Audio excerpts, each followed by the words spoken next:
Namaskar. Revenue Secretary, Sri Sanjay Malhotra.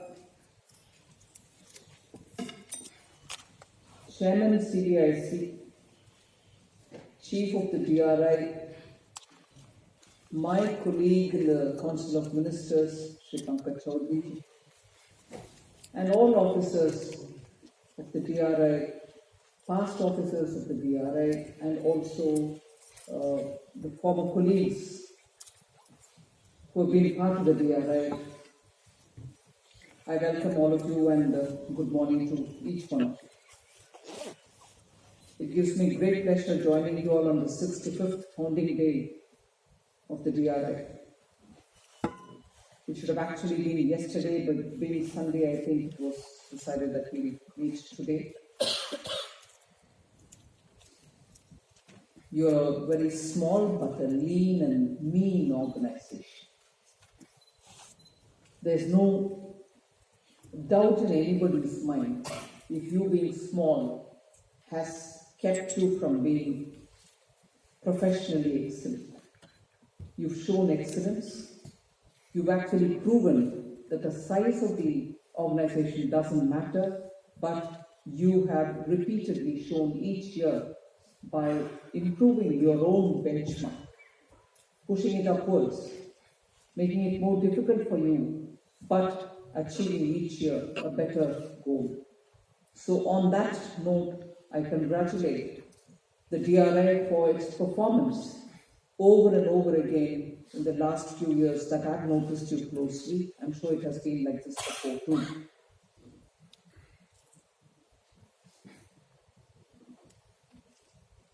I have said this before also, I think when I addressed you all, that the performance of the DRI has actually made you all more visible. You have had inherently a quality of lying low but perform. But your visibility is because of the way in which you have been cracking some of those absolutely unbelievable cases. And it is that momentum which has made all other agencies, if I may say so, also to think that the levels of performance are now being at a higher benchmark level. So there is a healthy competition among enforcement agencies, and I'm happy for it. I was briefly looking through the book that you released on smuggling in India. Very quickly, I saw data in the form of a bar chart, or two bar charts, which brought a question to my mind which I thought I should place before you, for you all to think about it, or if I'm bringing in an artificial cause-effect relationship having seen those bar charts. I've been closely monitoring the detection of smuggling in India, particularly of drugs and particularly of gold. When I was looking at the two bar charts which show gold imports into India and also another which showed gold smuggling in India, I briefly saw a connect which may be an illusion to me, you may correct me subsequently, but I thought there seems to be some kind of a relationship between when smuggling gets detected or big numbers get detected, when therefore there is an indication that there is more smuggling of a particular item, in this case gold, there is also uske aage piche, meaning either before it or after it, there seems to be a very high import of gold. I do not know if there is a tendency or a cyclical impact of high import at some point in time in the year. The bar chart, if I can remember correct, showed that in July 21 and also March 21, I think, had very high imports of gold. And nearer, just before and after, there seems to also be a higher detection of smuggling, because the bar chart is obviously showing detection of the smuggling in gold. I do not know if there's a causal relationship, but I also think it gives me a thought to say if there is a pattern that you can learn from, if you may want to go back to several years of looking at high import months with high import, and before and after that, if there is a correlation for detection, does the officer, the DRI officers, see that there is more imports happening and gets more cautious? Or is it that naturally you are able to get actionable intelligence, and therefore you are able to detect more of the smuggling? I do not know what works which way, but it raised an interesting question in my mind, and I thought I should put it before you. If such, I've just done it off the cuff. I am sure if you do it in a systematic manner, in which is what you normally do, but if there is a way in which you're able to see a pattern emerging, and I'm going to be a bit mischievous in saying something, if there's a pattern emerging even in the detection of smuggling, it's convenient for me to notice that last month there's been lots of imports, and therefore this month I'm highly alert and I'm able to detect more. Or I'm anticipating that because Akshaya Tritiya is coming, people will consume more gold, more imports are happening, I should get. I don't know what works.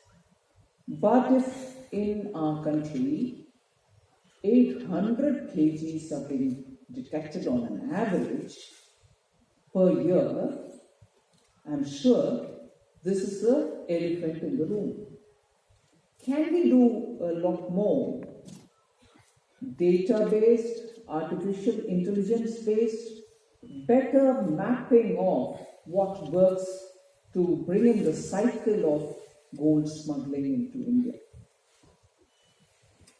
I've been arguing sometime with the media that it is not the customs duty on gold which determines the extent of smuggling. Higher the duty, people feel, oh, there's greater leverage to be handled, and therefore there's more smuggling. And lower, the counter-argument to it, lower the duty, less smuggling. No, smuggling seems to have its own cycle. Smuggling seems to have its own pattern. Not only in gold, but also, I find drugs, particularly. Vivek Johri was telling me just now, the chairman CBIC was telling me just now, that cocaine has also started coming in a big way in this country. And again, here I want to ask a question. Is it because India is no longer just a transit country for smugglers? And is it because India is now becoming a consuming country? That you have paths for such things to come into the country which have not had a recorded history of that level of smuggling, such as cocaine now.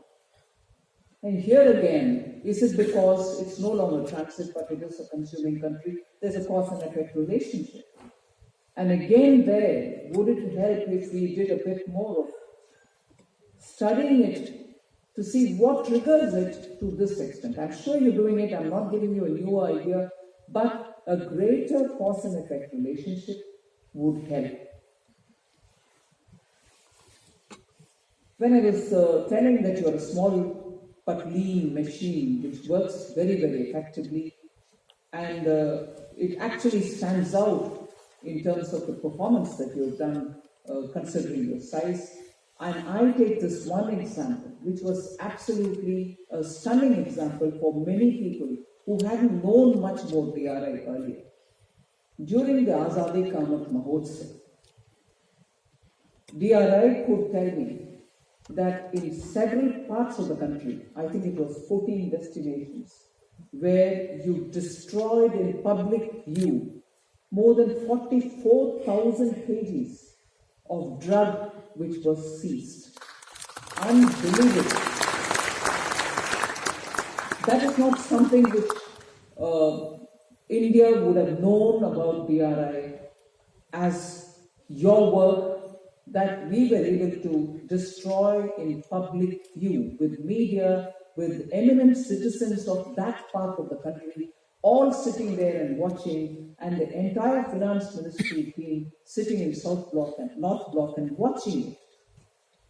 This was one singular message that we were able to give, that DRI is alert and it shall not allow such illegal contraband goods coming into this country.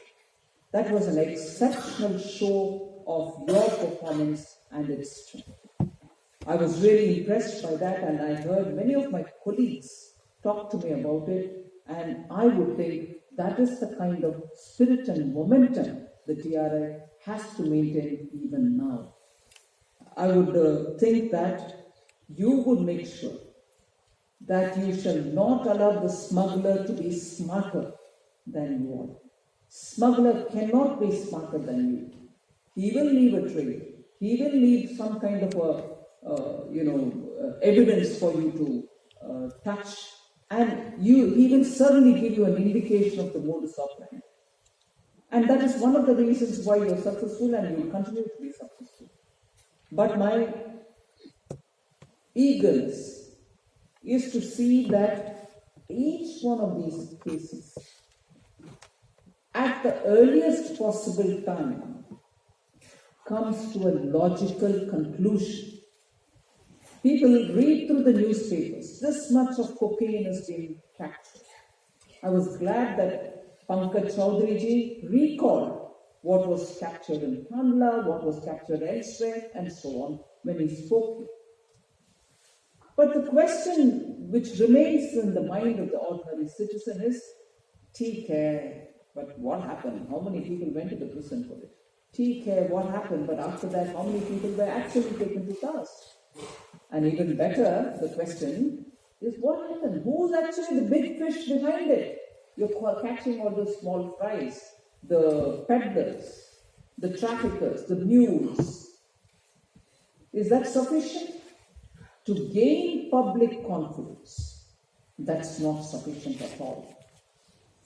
To just capture or arrest, prosecute, and to have conviction of smaller mules, the carriers of this horrible substance, is important, and it is necessary. But what happens? He is not just the person, he is a cog in the wheel. Are you able to bring the handlers of such matters who are behind the scene to face the law of the land? Unless, at least in a few cases, you're able to get those big fries who are actually behind these operations, the constant question which remains in the citizen's mind is, it's all right, but who are the people who are perpetrating this? Which is the global mafia which actually controls this? Can there be a greater, visible approach to bringing them to the books, to face the law, and also be seen convicted? On that too, I would think there is a need for us to work hard and make sure that the logical conclusion is not just for the fellow who was caught with a small sachet or a kg of cocaine, but those who are sending mountains of it into this country, which are detected. But who actually can fund that mountain? Who actually is following the trail and making it all possible? We need to have greater access to international cooperation, greater access to the bilateral agreements that you have with your fellow agencies in those countries, and greater global coordination for better sharing of intelligence in order to get all this achieved. Technology, of course, is one thing which I repeatedly say in every one of our sessions, whether it's for financial inclusion or for any such activity, but more importantly, for detecting crime. Technology today has enabled us to do things which we earlier couldn't have imagined. But yet, that technology is a double-edged sword. And that is why I repeatedly request that every now and then you should have firewalls built around your systems, a mock check if there is any hacking attempt which is happening. How can you build better protective walls so that your data is not infiltrated into? So those exercises are as important as protecting the borders of the country. Protect your data, protect those systems that you have technologically, so that no ingress is made by anyone. So that is another important activity I would like you to undertake, because you need to protect the data, because we are so now reliant on technology. The very same technology which comes as a tool for your functioning can also become a double-edged dagger facing you yourselves. So make sure that you take enough steps to protect your technology, the technology on which you're relying, the systems on which you're relying. I would suggest, therefore, and if it is workable, if the DRI and the CDIC and the revenue think it's workable, and I'm sure today too you're going to be discussing, but a day or 2 day long meet specifically to see how global cooperation, particularly among those countries with whom you have a bilateral agreement, and agencies like the Interpol and many others with whom you have almost a daily sharing of information and seeking of help, you should hold a 2 day clear, well-focused symposium, call it a workshop, to understand how better global interactions and cooperation can work, how better timely sharing of information can work, how to differentiate between any intelligence that comes from those which are actionable intelligence, and how better, using technology, we are able to crack the smuggler so that he is not smarter than us. Smuggler cannot be smarter. I'm repeating that line, not that it is anything which is like a motto or so, but I think it has a purpose. So I would think if it is workable, there should be a global meet. And particularly in the year when India is doing the G20 presidency, this would be absolutely critical. Organizations like the FATF should be called. You should be able to see what kind of history have they tracked of countries where such misuse is happening, and to learn from that. With these words, I think I would wish DRI a very bright and many more decades of success. India's safety, economic security lies in your hands, and each one of you all have performed so well, and I wouldn't overdo you if I recall the wonderful achievement of the lady officer and also the male officer, both of whom have risked their lives and protected.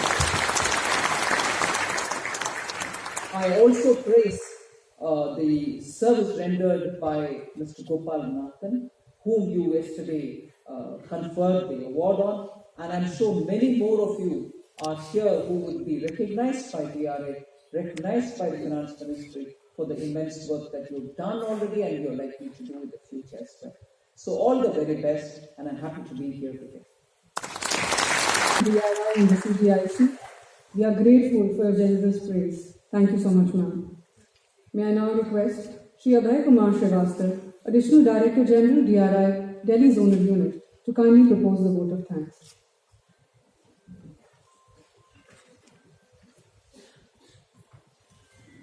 Respected dignitaries on the dais and all the esteemed attendees, a very good morning. First and foremost, on behalf of DRI, I would like to express my heartfelt gratitude to the Honorable Union Minister for Finance and Corporate Affairs, Srimati Nirmala Sitharaman, for sparing her valuable time to grace the 65th founding day of DRI. Madam, your esteemed presence and words of encouragement will go a very long way in inspiring the officers of DRI. We offer our sincere gratitude to Honorable Minister of State for Finance, Shri Pankaj Chaudhary, for gracing the occasion and for sharing his valuable thoughts with our officers. We are immensely grateful to Revenue Secretary Shri Sanjay Malhotra for sharing his words of wisdom. We remain indebted to the Chairman and Member in Investigation CDIC for their constant support, guidance and encouragement. We sincerely thank senior customs officials from different countries for traveling to India to participate in the 8th Regional Customs Enforcement Meeting and to be part of this founding day celebrations. We thank all the attendees including the customs attaches of foreign customs administrations who took time out of their busy schedules to join us for this function. My profound thanks to all the retired senior officers and probationers for gracing the occasion. Our special appreciation and acknowledgement for the media personnel and all those whose unqualified support and untiring efforts have made this program successful. Madam, the entire DRI family will not spare any effort in achieving the goal of defending the nation at all times. In the words of Swami Vivekananda, we shall arise, awake, and stop not till the goal is reached. Thank you.